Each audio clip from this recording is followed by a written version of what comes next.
तुम्हालाही मसाला पाव आवडतो का? पण त्याच पद्धतीने खाऊन जर कंटाळा आला असेल, तर हा चीझी, क्रीमी असा मसाला पाव एकदा नक्की बनवून बघा. खूप छान लागतो. सोप्या पद्धतीने कसं बनवायचं ते मी तुम्हाला सांगितलेलं आहे. मुलांना टिफिनमध्ये देण्यासाठी ही एक उत्तम पर्याय आहे.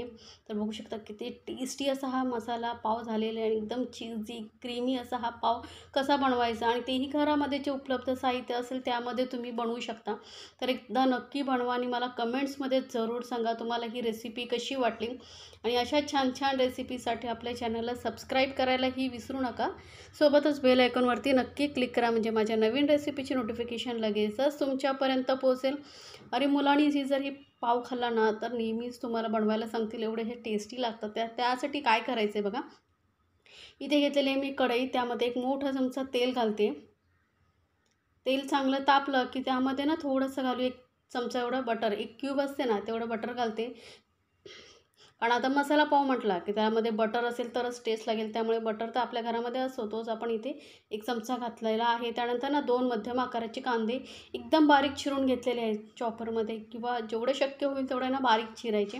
म्हणजे काय होते, भाजी जी आपण बनवणार आहोत ना चांगली मिळून येते. अशी वेगळी अशी वाटत नाही, छान अशी दाटसर भाजी होते. आता कांदा आपल्याला बघा थोडंसं भाजून घेतल्यानंतर यामध्ये घालायची शिमला मिरची. तर शिमला मिरची ही एकदम बारीक चिरून घेतलेली आहे. तर तुम्हाला जर आवडत असेल तर इथे गाजरही घालू शकता, फ्लावर, तुम्हाला ज्या भाज्या आवडतात ना त्या इथे घालू शकता. पण आपण काय घरामध्ये जे उपलब्ध असेल त्यामध्येच बनवणार आहे, त्यामुळे माझ्याकडे फक्त शिमला मिरची होती. तर मग शिमला मिरची आणि कांदा वापरून ही भाजी बनवते आहे. आता शिमला मिरची परतल्यानंतर यामध्ये घालू 1 चमचा आलं लसूण पेस्ट. आणि गॅस लक्षात ठेवा आपल्याला मीडियमवरती ठेवायचं आहे, कारण आपल्याला या भाज्या ना एकदम अशा शिजवून नाही घ्यायचे, थोडेसे असं ना क्रंची असल्या पाहिजेत तर खाण्यासाठी टेस्टी लागतात. त्यामुळे आपण बघितलं असेल तुम्ही कांदा वगैरे एकदम लालसर केलेला नाही, हलकासं गुलाबी झाल्यानंतरच त्यामध्ये शिमला मिरची टाकलेली आहे. आता 2 मोठ्या आकाराचे टोमॅटो ही बारीक चिरून घेतलेले आहेत, किंवा तुम्ही पेस्ट करूनही घालू शकता. तर टोमॅटो ही हलकासा आपल्याला तेलामध्ये चांगला परतून घ्यायचा आहे. गॅस मिडियमवरतीच ठेवलेली आहे. होऊ शकता टोमॅटो ही मस्त असा थोडासा शिजला गेलेला आहे. आता यामध्ये आपल्याला काही हलके फुलके मसाले ॲड करायचे जे आपल्या घरामध्ये उपलब्ध असतात. तर इथे मी पाव चमचा एवढी घालते हळद, 1 चमचा धने पावडर घालते. या पद्धतीने एकदा नक्की बनवून बघा, छान लागते चवीला. अर्धा चमचा जिरं पावडर घालते, किंवा तुमच्याकडे मिक्स जिरं पावडर, धने जिरे पावडर असेल तेही घालू शकता. 1 चमचा इथे मी लाल मिरची पावडर घालते. आता तिखट तुम्हाला किती हवं आहे त्यानुसार तुम्ही मिरचीचं प्रमाण कमी जास्त करू शकता. आणि सर्वात महत्त्वाचं इन्ग्रेडियंट्स म्हणजे पावभाजी मसाला. तर इथे 2 चमचे भरून मी पावभाजी मसाला घालते. कुठल्याही ब्रँडचा तुम्ही घालू शकता, पण पावभाजी मसाला थोडा जरा जास्तच घाला म्हणजे भाजी चवीला खूप भारी लागते. तर आता हे सर्व मसाले आपल्याला मिक्स करून घ्यायचे. चांगले कांदा, मिरची, शिमला मिरची याबरोबर परतून घ्यायचे आहेत. म्हणजे काय होईल, मसाल्यांमध्ये जो कच्चेपणा वगैरे असेल तोही निघून जाईल आणि भाजी आपली टेस्टी होईल. त्यासाठी आपण हे सगळे मसाले चांगले असे मिक्स करून घ्यायचे. बघू शकता कलर किती सुंदर आलेला आहे.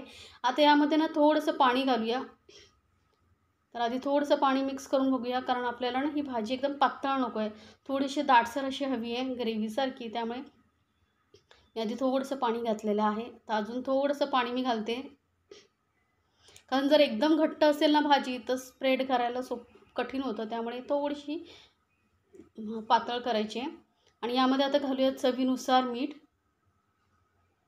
होऊ शकता भाजीचा कलर किती सुंदर आलेला आहे, एकदम जसं आपण चौपाटीवरती वगैरे पावभाजी खातो ना तसा सुंदर कलर आलेला आहे, कुठलाही फूड कलर वगैरे न वापरता. आता यामध्ये मी चवीनुसार मीठ घातल्यानंतर आपण थोडीशी वरून कोथिंबीर घातलेली आहे. कोथिंबीर ऑप्शनल आहे, तुम्हाला आवडत असेल तर घाला. फक्त 2 मिनटं आपण ही भाजीने शिजवून घेणार आहोत झाकून. जास्त शिजवायची नाही आपल्याला, फक्त 2 मिनटं शिजवून घेतलेली आहे. बघू शकता भाजी आपली तयार झालेली. इतपतच आपल्याला अशी सैलसर भाजी पाहिजे, जास्त दाटही नको जास्त पातळही नको. तर भाजी आपली तयार झालेली आहे. थोडीशी हलकीशी थंड करून घेऊया. तोपर्यंत काय केलेलं आहे बघा, मी इथे ना असं जे पाव असतात त्याला मधून कट करून घेतलेला आहे. पूर्ण कट करायचं नाही, लक्षात ठेवा. मधून कट करून वरून आपण बटर लावून घेऊया, कारण जेवढं तुम्ही बटर लावाल ना तेवढेच हे मसाला पाव किंवा पावभाजी आपण जेव्हा बनवतो ना टेस्टी होते. त्यामुळे बटर लावून घेतलेलं आहे. त्यानंतर ना इथे सर्वात टेस्टी असं आपण ही पावभाजी मसाला बनवण्यासाठी इथे व्हेज तंदुरी मेयोनीज मी लावते. यामुळे ना खरंच एकदम मसाला पाव जो आहे ना एकदम क्रीमी आणि मस्त टेस्टी लागतो. तर एकदा ह्या पद्धतीने नक्की बनवून बघा. आता तुमच्याकडे तंदुरी नसेल मेयोनीज तर नॉर्मल मेयोनीज हे असं व्हाईटवालं तेही लावलात तरी चालेल. नाहीच काय तर टोमॅटो केचप जरी लावलात ना तरी चालेल. हलकासा टोमॅटो केचप वरून लावून घ्या. आता यावरती आपण जी भाजी बनवली आहे ती लावून घ्यायची. एकदम पण पूर्ण भरायचं नाही, हलकासा वरती लेअर जाड थोडासा पाव इंच एवढा लेअर येईल एवढंच आपल्याला ही भाजी लावून घ्यायची आहे. आता भाजी व्यवस्थित लावून झाल्यानंतर इथे घालायचं आहे चीज. कारण चीज मसाला पाव बनवतो त्यामुळे थोडं चीज तुम्हाला जसं आवडतं जास्त कमी त्या प्रमाणात घालू शकता.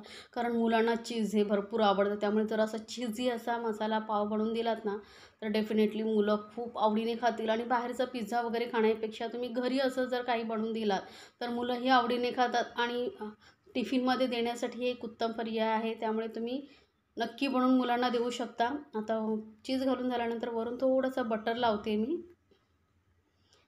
आता वळूया आपण गॅसकडे. तर गॅसवरती मी एक पॅन ठेवलेला आहे आणि त्यावरती थोडंसं बटर लावूया.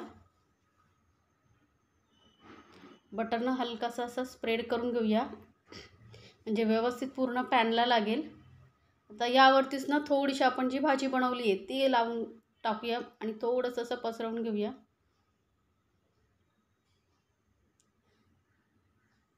भाजी हलकीशी पसरवून व्यवस्थित झाल्यानंतर आपण जे पाव बनवून ठेवले होते ते यावरती ठेवूया.